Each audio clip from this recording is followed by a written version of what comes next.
한국인들 때문에 지금 일본 조상들이 욕먹고 있는데 어딜 가겠다는 거야? 왜 몇 번을 얘기를 해도 말을 안 들어?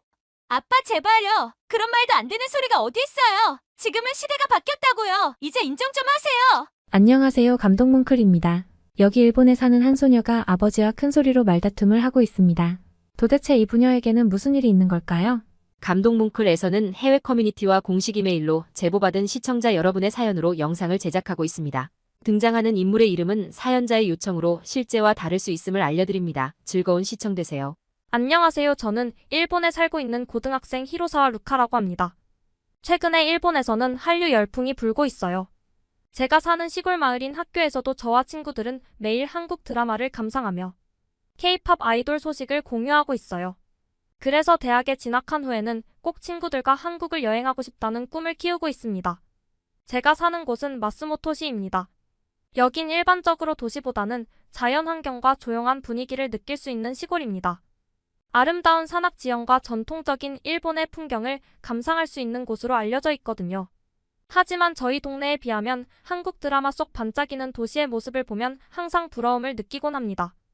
가장 부러운 것은 가족과 함께 한국으로 여행하는 친구들입니다.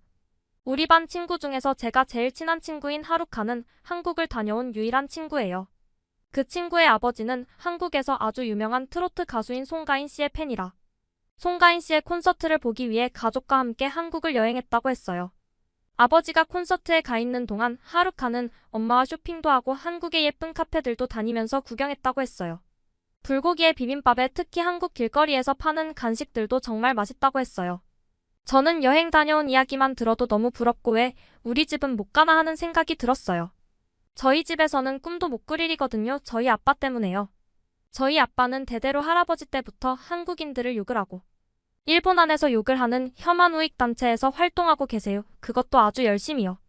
저희 부모님은 두 분 다 자상한 분들이시고 열심히 일하셔서 저는 지금까지 부족함 없이 잘할 수 있었어요. 그래서 이제까지 부모님과 한 번도 다툰 적이 없었어요. 그런데 최근에는 제가 한류에 빠지게 되면서 아버지와 계속 다투게 되었어요. 제가 한류에 빠진 계기는 BTS를 보자마자 반해버렸어요. 완벽한 얼굴과 뛰어난 실력까지 정말 BTS는 제가 본 최고의 가수예요. 그렇게 K-팝에 빠지다 보니 다른 한국 아이돌들도 알게 되었는데 일본 아이돌들과는 비교할 수 없을 만큼 멋진 외모와 키, 뛰어난 노래 실력에 정말 마음을 빼앗겨버렸어요. 제 K-팝 사랑은 엄마한테까지 전해졌어요. 한국 드라마도 정말 재미있어서 계속해서 보고 있었거든요. 한국 드라마는 내용도 탄탄하고 배우들의 연기력 또한 훌륭했어요. 이제 일본 드라마는 눈에도 안 들어오더라고요. 심지어 저희 엄마도 저와 한두 편 보시더니 이제 저보다 더 한국 드라마의 매력에 흠뻑 빠져 계세요. 이제 유치한 일본 드라마는 못 보겠다고 하시더라고요. 한국에 빠지면 빠질수록 언젠가 꼭 한번 한국을 가보고 싶다는 마음이 점점 커졌어요. 더 나아가서 기회가 된다면 대학교도 한국에서 공부하고 싶다는 큰 꿈이 생겼어요. 그런데 이런 꿈을 이룰 수 있는 기회가 찾아왔어요. 바로 학교의 수학여행지로 한국이 선택되었다는 소식을 듣게 되었어요. 지난 2020년 1월 이후 코로나로 인해 중단되었던 수학여행이 3년 만에 이루어진 거였어요. 관련 소식이 굉장히 화제가 되었고 아마 관련된 소식을 본 한국 분들도 많이 계실 거예요. 이 소식을 듣자마자 같은 반 친구들과 함께 얼싸안고 방방 뛰었어요. 제가 그토록 꿈꿔왔던 한국 여행이라니 4박 5일이라는 짧은 기간이지만 남산타워, 남대문시장, 명동, 롯데월드, 경복궁 등 제가 가보고 싶었던 중요한 장소들을 모두 방문할 수 있는 일정이라 기대감으로 가득 찼습니다. 그러나 문제는 저희 아버지였어요. 학교 수학여행지가 한국으로 결정되고 여행비를 내야 한다고 말씀을 드렸더니 난리가 났습니다. 학교에 한국 출신 교사가 근무하고 있다는 소식이 있다던데 그래서 한국으로 가는 거냐며. 아버지는 어떻게 거짓말을 하고 이기적이며 일본인을 심하게 차별하는 한국으로 학생들의 수학여행지를 결정할 수 있느냐고 비판적으로 말씀하셨어요. 그러시면서 학교에 항의 전화를 걸어 한국으로의 수학여행을 막아야겠다고 하셨어요. 제가 아빠가 그렇게 하시면 전 앞으로 어떻게 얼굴을 들고 학교를 다니냐고 말씀드렸어요. 학교에서 결정된 일인데 어떻게 변경을 하겠냐며 일정도 이미 나왔다고 말씀드렸더니 그런 위험한 한국으로 너를 보낼 수 없으니 너라도 수학여행을 빠져라 라고 말씀하시더라고요. 그리고 한국인이 일본인에게 테러를 하면 어떻게 하느냐며 절대로 네가 한국에 가는 건 허락을 못한다고까지 말씀하셨어요. 이렇게 상황이 되니 저는 눈물이 줄줄 나오기 시작했어요. 한국에 대해서 제대로 알아보시지도 않고 단순한 편견으로 한국을 완전히 거부하는 아버지의 태도가 너무 미웠어요. 한국에 대한 관심을 가지면서 역사 문제에 대해 알아보기 시작했는데 학교에서는 제대로 가르쳐주지 않아 깊이 있게 알기는 어렵지만 일본인들이 한국에게 한 행동이 독일 나치의 행동과 다를 바 없었고 그건 반드시 사과를 해야 한다고 생각했어요. 공부를 하다 보니 독도에 대해서도 알아봤는데 이것 또한 제가 알고 있는 것과 너무 달랐어요. 왜 아빠는 제대로 알아볼 생각을 안 하시는 건지. 이 문제로 수학여행을 가기 전날까지 아빠와 말다툼을 벌인 것 같습니다. 결국 제가 매일 메신저를 통해 한국에서 어떤 음식을 먹고 어떤 일이 벌어지고 있는지 하나하나 보고해야만 허락을 받을 수 있었습니다. 그렇게 한국에 도착한 우리를 향해 아빠가 우려한 것과는 달리 카메라 플래시로 세례를 받고 잘 왔다라는 인사만 들었습니다. 아빠가 말한 것처럼 일본인이라고 꺼지라는 말이나 계란을 던지는 일은 전혀 없었습니다. 오히려 모두가 친절하게 우리를 반겨주셨어요. 실시간으로 전송한 한국의 뉴스를 보내면서도 아빠는 묵묵부답이었습니다. 저희는 전주를 방문하여 한옥마을을 구경하고 한복을 입어보며 기념사진도 찍었습니다. 한국의 전통과 멋을 알기에는 너무나 좋은 경험이었습니다. 길거리에서 판매되는 다양한 음식을 시도해봤는데 겉으로만 그럴듯해 보이고 맛은 없는 것과는 차원이 다른 맛이었습니다. 일본에도 한국식 식당이 들어와 있는데 아버지가 난리를 치시는 바람에 한 번도 일본에서 한국 음식점을 방문해 본 적이 없었거든요. 한국에 와서 진정한 맛을 깨닫게 된 것 같았습니다. 더 놀라웠던 것은 한국인들의 친절한 마음이었습니다. 시장을 구경하러 갔는데 특별히 고소한 냄새가 나는 곳이 있어서 다가가 보니 김을 파는 가게였어요. 일본에서는 한국 김이 유명하다는 것은 잘 알고 있었습니다. 그런데 한국 김은 일본 김과는 맛이 확실히 다르더라고요. 일본 김은 좀 두껍고 간장 맛이 나서 바삭하고 얇은 한국의 김과는 맛이 완전히 다른 것 같았습니다. 고소한 냄새에 이끌려 김을 구우시는 장면을 찍으려고 했는데 할머니께서 이리 와보라고 손짓하시는 게 아니겠어요? 뭔가 잘못한 줄 알고 겁을 먹고 가까이 다가갔는데 할머니께서는 굽던 김을 먹기 좋게 잘라서 먹으라고 주셨어요. 함께 있던 친구들에게도 마찬가지였어요. 김을 먹으면 돈을 내야 하는 건가 싶어서 지갑을 꺼냈는데 할머니께서는 손사래를 치며 한국에 와서 맛있는 음식 많이 먹고 잘 놀다 가거라. 일본인들이 한국 김을 좋아한다니까 맛보고 가거라라고 옆에 계시는 분이 휴대폰으로 통역해 주셨어요. 갑자기 눈물이 왈칵 나올 것만 같았어요. 역사 문제에서 피해자로 여겨지는 한국인이 일본인이 밉게 보일 수 있는 상황에서 한국을 방문하여 이렇게 따뜻한 대우를 받다니 그 순간 정말 감동이었습니다. 감동적인 일은 또 있었어요. 우리가 찾아간 한국 고등학교 학생들도 우리를 모두 열렬히 환영해 주었고 우리는 번역 앱과 서툰 한국어, 영어, 일어를 섞어가며 K-팝과 드라마 이야기로 하나가 되었습니다. 역사 문제에 대해서도 서툴게 물어봤는데 한국 학생들은 일본이 명백하게 한국에게 잘못을 저질렀으며 진심 어린 사과를 해야 하는 것은 맞지만 한국을 방문한 우리에게는 나쁜 시선을 가질 이유가 없다고 해주었습니다. 그 순간 머리를 크게 한 대 맞은 느낌이었어요. 아버지는 우물한 개구리처럼 자기가 보고 싶은 것만 보고 듣고 싶은 것만 듣고 있는 사람이었죠. 한국인들은 오히려 더 큰 포용으로 일본인을 맞이하며 참을성 있게 일본의 사과를 기다리고 있었다는 걸 깨달았습니다. 하지만 아빠는 여전히 자기의 편견에 갇혀 있었죠. 이런 한국인들을 비난하다니 아버지에게 이렇게 일어난 일을 메시지로 보냈는데 그 메시지는 읽기만 하고 도통 답변이 없었습니다. 우선은 한국에 왔으니 아빠의 걱정은 다 잊고 저는 한국을 열심히 즐겼습니다. 저를 정말 감탄하게 한 것 중 하나는 전주가 서울에서 멀리 떨어진 곳에 위치한 곳인데도 정말 신기했어요. 마스모토시에 와보신 분들이라면 다 아시겠죠. 좋게 말하면 자연이 아름다운 시골이고 나쁘게 말하면 총구석이죠. 그럼에도 불구하고 전주가 이 정도로 멋진데 과연 서울은 어떨지. 드라마에서 본 것보다 더 반짝거리고 멋지게 느껴질 것 같았습니다. 서울로 이동하는 동안 가슴이 두근거렸어요. 도착하자마자 크게 감탄사가 터져나왔습니다.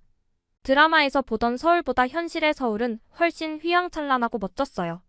처음으로 놀라웠던 것은 지하철이었습니다.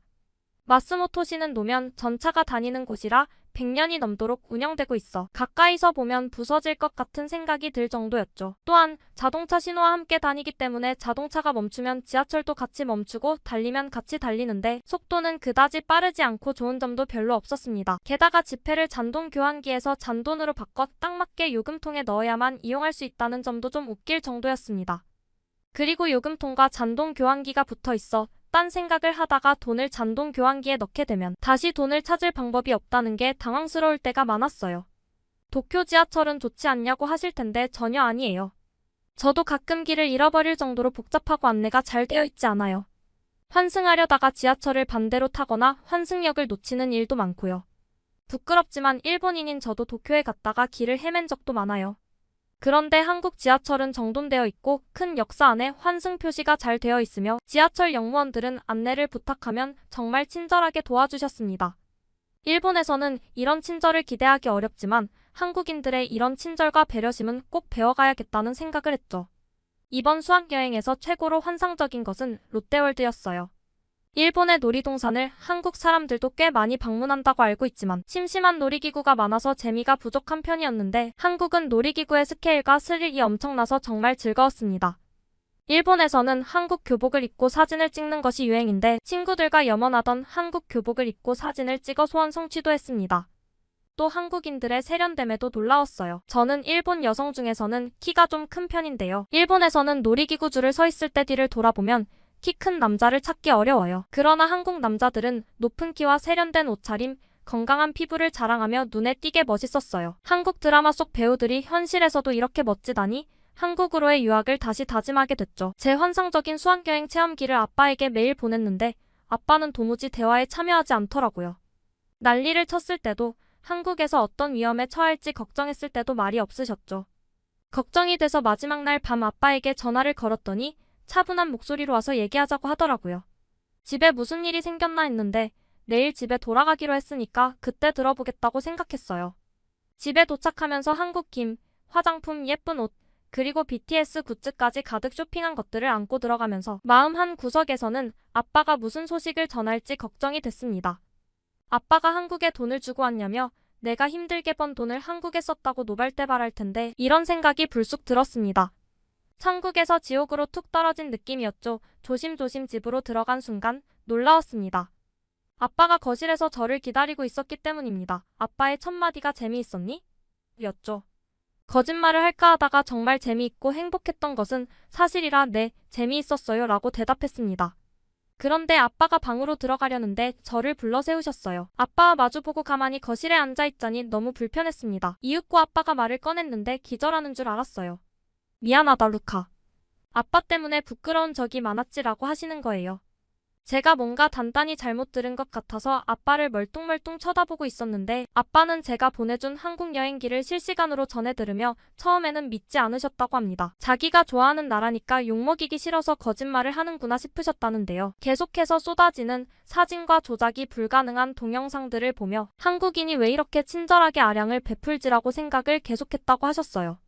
이제껏 머릿속에서 그려낸 한국의 모습과는 전혀 다른 것에 혼란이 와서 아버지께서는 매번 사용하는 사이트가 아닌 다른 곳에서 한국과 일본의 과거사에 대해서 찾아봤다고 하셨어요. 그리고서 엄청난 쇼크를 받았다고 하셨습니다. 알고 있던 것과는 정반대의 이야기를 하고 있었으니까요. 나를 꼴딱 세면서 계속해서 자료를 찾아보시고는 내가 알고 있던 건 모조리 다 거짓이었고 일본 입장에서 조작된 이야기라는 것을 깨달았다고 하셨어요. 제가 어설프게나마 공부해서 전달했던 역사 이야기가 거짓이 아니라는 것도 이제 아셨고요. 그래서 그동안 혐한 우익으로 활동해왔던 세월이 부끄러워지셨고 또 그런 아빠를 둔 제가 얼마나 마음고생을 했을지 미안하다고 하셨습니다. 이렇게 갑자기 변해버린 아빠의 모습이 너무 생소했는데 아빠는 말씀하시더라고요. 늘 접하는 정보만을 받아들여서 그랬다면서 너에게 생생한 한국의 경험을 전달받지 못했다면 이런 깨달음은 없었을 것이라고 하셨어요. 어안이 벙벙했습니다. 지난 몇 달간 아빠와 대립해왔는데 이번 수학여행을 통해 아빠의 사고방식이 이렇게 변한다니 정말 놀라웠습니다. 아빠의 변화가 너무 기쁘고 이제라도 진실을 바로 아셨다니 정말 다행이라는 생각이 듭니다. 전 이제 한국어 공부를 시작할 거예요. 아빠와 함께 역사를 공부하면서 한국에 대해 더 자세히 알아보고 싶거든요. 언어를 능통하게 배우면 한국에서의 유학도 꿈꿀 수 있겠죠? 사연 잘 들으셨나요? 재미있게 시청하셨다면 댓글 남겨주세요. 구독과 좋아요는 영상 제작에 큰 힘이 됩니다. 따뜻한 마음으로 오늘도 여러분의 하루에 행복이 가득하시기를 바랍니다.